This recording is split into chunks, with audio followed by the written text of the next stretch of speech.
Hey YouTube, let's make a quick update video before my kids storm in the door. They're on their way home. I just got back from shopping. I went to my local hobby store to pick up some dull coat for my Blood Angels. Oops, looking at the screen, not the camera. Picked up some dull coat and already used it in my interior Rhino. Then I used some gloss varnish on the displays so they're all nice and shiny. Looks pretty cool. It's put away. My camera doesn't show it well anyway. But while I was there, they had a clearance table that was 75% off. 75% off is really, really awesome. So I picked up a couple tanks to use for, I don't know, whatever. Looted wagons, battle wagons, whatever. They're a little small. Oop, here we go. I'm not sure what this tank is. Again, it doesn't matter. I bought it because it looked cool. Had a lot of cool bits. This actually has rubber tracks. So they're not plastic. And they're bendy and they're really cool looking. And it's got these little rocket things on the side, or bombs, or fuel tanks. I don't know. They're really cool bits, so that's why I bought this one. And this other one I bought, let's see what this one, British Cromwell. I bought it because it had a cool looking turret. Hey, and unfortunately, this one's gonna be a lot harder to use because the body that the tracks attached to is actually die-cast metal instead of plastic, so I can't really cut it in half and make it bigger. That's okay because I paid $7 each for these. Sure.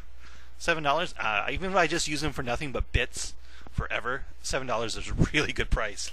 So I thought that was really cool. I'm really tempted to go back and pick up some more because they got some airplanes.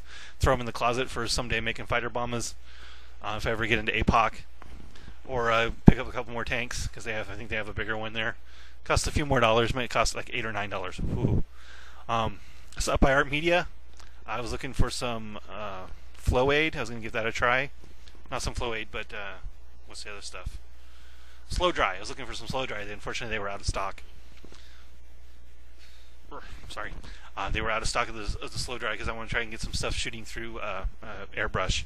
So I needed some Slow Dry, but I didn't have it. So I went through the brushes, and I picked up this little guy right here. I think this guy's cool. It's a 12-0 by Princeton Art and Brush Company. It's a soft grip handle, and it's really, really thick. And I think it feels really good in my hand. That's why I picked it up.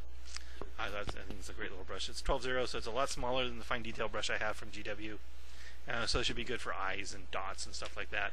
And it was only like $4. It was not a bad price. I picked up a nice flat brush. It's a very, very soft flat brush. Again, by Princeton Art and Brush Company. I think this one was like $2. And it's going to be used on the big flat areas on tanks. So I picked up a couple new brushes. I'm going to give them a try. I'm working on my Blood Angels, obviously. Yeah, this is the guy that's highlighted. Working on my Blood Angels. I'm almost done with the last half of the tactical squad. I finished 3 guys. I'm doing the other 3. Should get those done tonight. And the Rhino is, I said I dull coated the inside of the Rhino. Used the gloss varnish on the displays so they're nice and shiny. And that's a really cool effect, using the gloss varnish on those displays.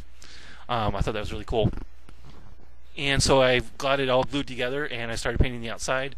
So that's where I'm at with the Rhino. Hopefully I should get that done in the next week or so. I'm also going to be starting a new terrain project. There's another terrain challenge on the 40K forums. It's not a motivational challenge, not really a contest, it's just a motivational challenge. So I'm going to be building an orc defensive, either a defensive position or a bunker. And I bought 3 more little pieces of plywood from Michaels. They were $1 each. So I'm going to build like a modular thing. That's what I'm planning. But all 3 of them like a puzzle piece. I think be together or separate or whatever. And so that's going to be my next terrain project, and that starts tonight. So I still haven't fully planned that one out yet. So I'm still working on it. Probably use some of these tank bits.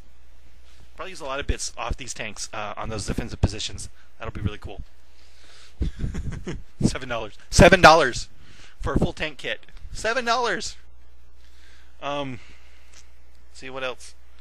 So that's what I'm working on. These are motivational challenges I'm doing. I'm trying to get this stuff done in a certain amount of time for challenge. I said it's not really a contest. It's just trying to get people motivated to paint. And the only reward is to say that you got it done on time. So that's what the Rhino and the Tactical Squad is for, and that's what the defensive position is going to be for. It's for the motivational challenge on the 40K radio forums. So that's it for my Saturday. Looks like I got in before the kids stormed in the door. And I'll talk to you later.